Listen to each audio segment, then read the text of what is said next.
Some time back, I took Shiloh to a River Parks to go skating. They had in Tulsa, they had this skating ramps and everything, and so we went to that, and I noticed a guy came up with an animal on a leash, and this animal looked like a monkey, but as a monkey I'd never seen before. So we went over and began to look at this critter, whatever this thing was, and it wasn't exactly a monkey, but it was, similar to, had other characteristics of other types of animals. I asked him what it was, and he said it was a Qualamuniminitumum, which made no sense to me, and I know I didn't say it right, but that's what I heard him say. And I said, what was that? What is that?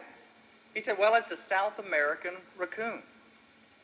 I said, well, why don't they call it something simple rather than that? I think a dangerous animal needs a simple name, because you need to say it quick, like bear or shark or lion. You don't need a long name. You'll be eaten before you get it out. And here's this long name of a very interesting animal. Well, propitiation is a very long name, and it's got this huge meaning that is attached to it. In the Old Testament, they had, the same word was used in the Old Testament in the Greek translation. It was the same word that was carried forward, and it described something in the Holy of Holies.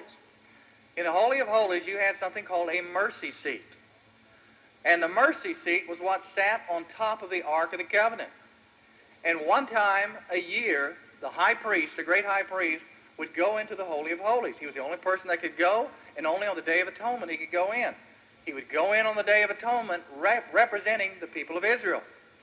So here he came representing sinful people, and here was this mercy seat sitting on top of the ark, which represented a holy God, and he would take the blood of the sacrifice and he would sprinkle that on the mercy seat. And that was a propitiation. That was it satisfied God's holiness and allowed sinful man to coexist with a holy God. And Jesus Christ is that mercy seat.